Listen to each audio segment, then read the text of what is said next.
지난 7월 8일 오전 11시 반에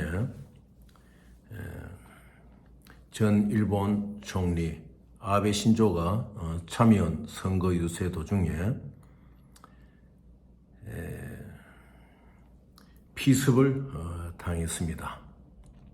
야마가위라는 일본 자위대 출신의 청년에게 피습을 당했습니다. 야마가의 어머니가 통일교에 그에게 헌금을 하고 그 가족들의 생활이 피폐하여 통일교회 홍보관계 등의 그 영상을 올린 아베 신조를 불만을 가지고 저기했다고 그런 발표를 했습니다. 그 사실의 진위는 일본 당국이 밝혀내겠죠. 그러나 우리는 아베 신조의 피습 사건의 죽음 이후에 1년에 일어나고 있는 일본 전국의 상황을 상당히 예의주시해야 됩니다. 왜 그러냐 할 것 같으면은 이 아베 신조는 야스쿠니 신사 참배를 강행한 정치인입니다. 또한 외조부인 아베의 외조부인 기시 노부시케도 보면은 상당히 일본의 그 재무장을 강조했던 그런 정치인이고 총리였던 것입니다. 물론 아베 아버지는 아베 신타로는 총리가 되기 전에 죽음을 맞이했지요. 그런데 무엇보다도 가장 우리가 주의 깊게 봐야 될 것은 이 아베 신조가 평소에 야스쿠니 신사 참배에서 강한 의지를 드러내었다는 것입니다. 이 야스쿠니 신사가 무엇입니까? 실제로 도쿄의 그 한 중심부인 지오다구에 있는 그 전범들을 일종의 갖다 놓은, 자기들 모셔 놓은 그런 곳이지요. 일본이라는 나라는 800만의 잡신을 섬기는 나라입니다. 물의 신, 불의 신, 부엌의 신, 농사의 신, 온갖 신들이 많죠. 그런데 특별히 이 아베 신조가 야스쿠니 신사에 가는 목적은 태평양 전쟁의 전범인 총리로서 태평양 진주만 기습 공격을 하고 중국의 난징이라든지 많은 곳에서 만주에서 많은 아시아인들을 학살한 일본 국가의 침략 국가의 총리였던 도조 히데키의 위패를 그쪽에 갖다 놓은 것입니다.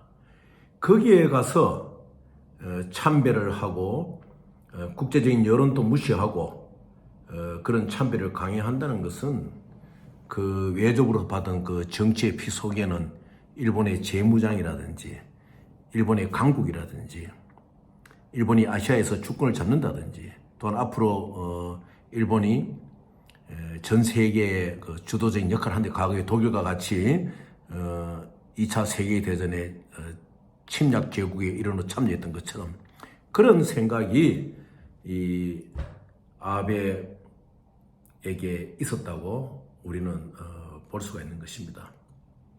그는 총리 당시에도 신헌법을 강조하며 일본의 재무장 그리고 일본이 앞으로 유엔 안보리 상임 이사국에 진출하여 이사국이 되는 것까지도 목표로 하고 외교 전략을 펼치지 않았습니까? 물론 그의 정치적 역정에 있어서 이 외교 전략가로서는 아주 대단한 비범한 그런 책략을 내세웠던 사람이지요. 지금은 자꾸만 일본의 정세는 앞으로 나토에까지도 가입하겠다는 그런 의지를 가지고 있는 것입니다. 이러한 때 우리는 아베 피습 앞에서 많은 의문을 가질 수밖에 없습니다. 왜냐하면 아베가 참의원 선거 유세 중에 한 발의 총성이 울렸음에도 불구하고 그 경호원들이 제대로 움직이지 못했다는 것은 상당히 이해가 되지 않죠. 일본의 경호 체계는 우리 한국보다도 미국보다도 아주 월등하다고 세계적으로 정평이 나 있습니다. 며칠 전에 변명 아닌 변명이겠지만은 아베의 뒤쪽 부분을 맡은 경호원이 움직이고 있는 선술의 시선이 같다고 하지만은 또 선술의 시선이 가면 2차, 3차 그 구멍이 나는 그 경비구역을 맡아주는 그 제2, 제3의 그런 경호 작전이 다 되어 있는 것입니다. 그리고 한 발의 총성이 올렸을 때 그 누구도 아베의 몸을 덮치는 그 경호 일수칙을 하지 않았던 것입니다. 물론 가방것처럼 생긴 거 들고 다니는 경호원이 그 방탄 가방을 펼치면서 달려왔다고 하지만은 그때는 이미 두 이발제의 총성이 울렸던 것입니다. 참 여기에는 참으로 잘 이해가 되지 않는 참 여러 가지 묘한 구석이 있는 것입니다. 그래서 혹자들은 말하지요. 미국을 움직이고 있는 그림자 정부, 일본을 움직이는 그림자 정부, 이러한 정부들의 개입이 있지 않았느냐. 왜냐?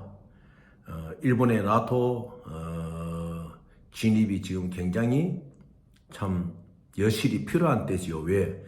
중국을 견제하단지 러시아를 견제하기 위해서는 일본의 군사력 확장이 대단히 필요하다는 것을 유럽연합들은 느끼고 있기 때문에 그러한 함수 관계 속에서 어떠한 참 의미심장한 발언들을 정치인들은 많이 하고 있습니다. 실제로 해외 언론에서도 그러한 의견을 필요하는 칼럼니스트들이 있는 것이지요. 일본을 한번 생각해 봅시다. 일본이 우리나라의 그 6.25 민족 전쟁 때의 군수산업은행에서 뭐 흥했다, 일본이 발달했다. 그 천만의 이야기입니다.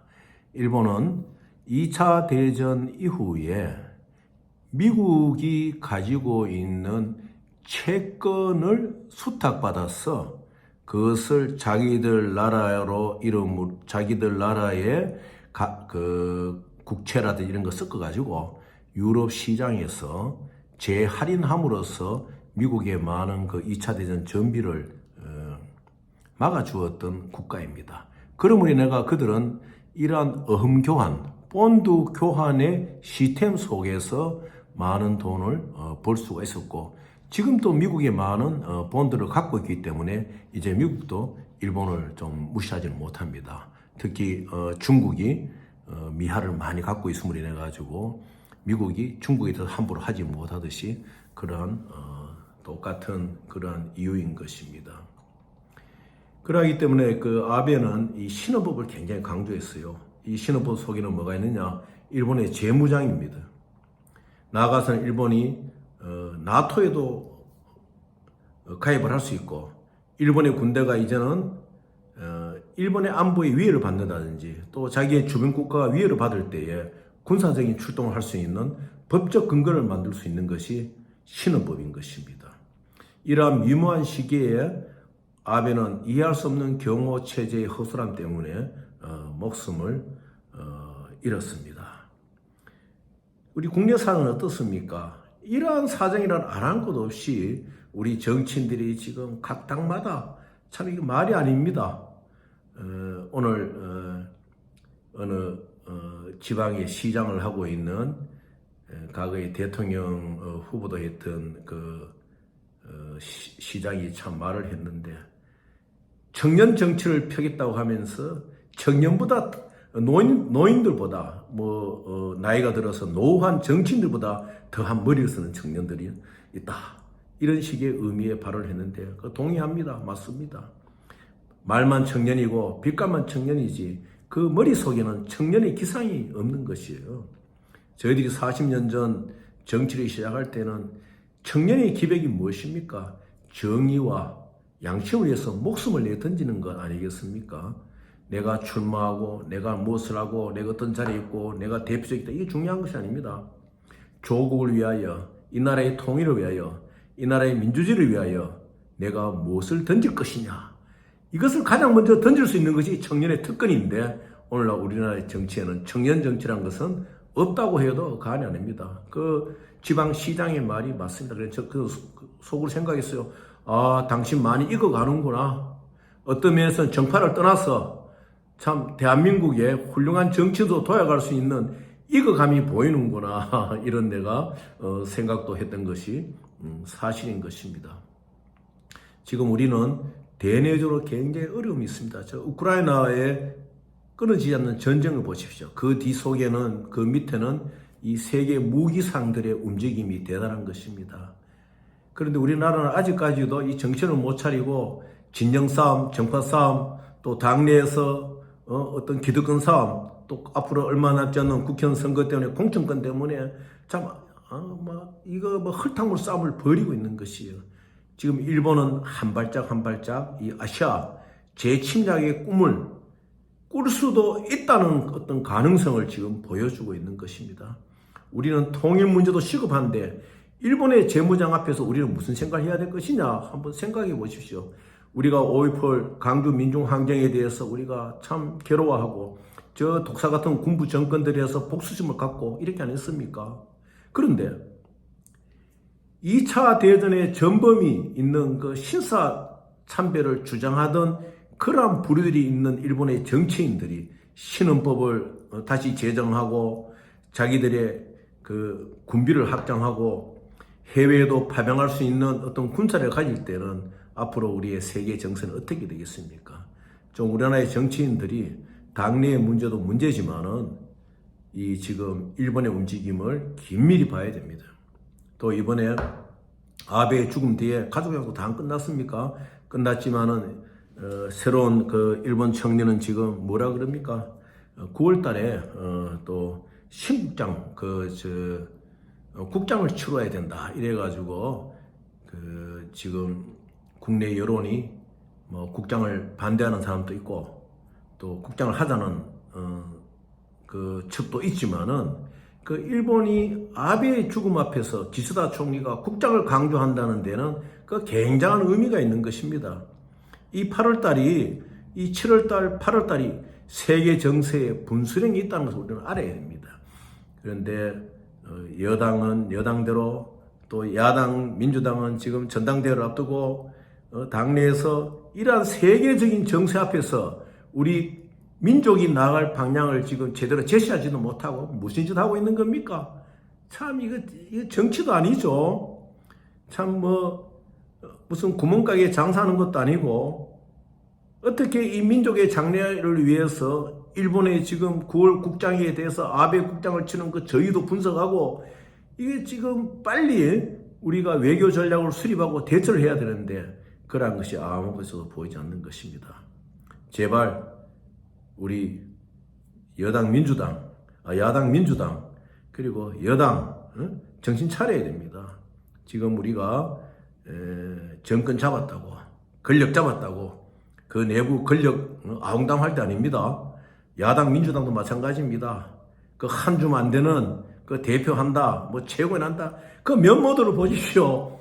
한 사람 한 사람 정말 이 민주주의에 혼을 걸고 눈물을 삼키던 사람이 누가 있습니까? 뭐 솔직히 말해서 보면은 뭐 대표 출마 30 정도는 또 인정을 해줄 수가 있겠죠. 그런데 참 답답한 노릇입니다. 그래서 제가 이 말씀을 드리는 것은 국내 문제도 중요합니다. 민생 문제도 중요합니다. 그러나 이 7월과 8월에 지금 벌어지고 있는 이 주변 국가들의 외교 전략 앞에서 이 한국이 이렇게 두 손 놓고 있으면 안 된다. 우리 정치인들 정신 차리고 정말 새 정부가 이렇게 외교 전략에서 무능하게 나가면 안 됩니다. 지금 보면은 뭐 외교라는 게 없어요. 지금 좀 전략을 세우고 중국에 대해서, 일본에 대해서, 미국에 대해서 지금 우리가 어떻게 해야 될 것이냐, 러시아에 대해서 이 외교 전략을 세워야 돼요. 그래서 국민들에게 대안을 제시하고 좀 그러한 정부가 되기를 바라고 또 국회의원 수 많다고 마음대로 이루지 말고 국민을 생각하고 좀 행동하는 양심이 되는 민주당 의원들이 되기를 좀 바라겠습니다.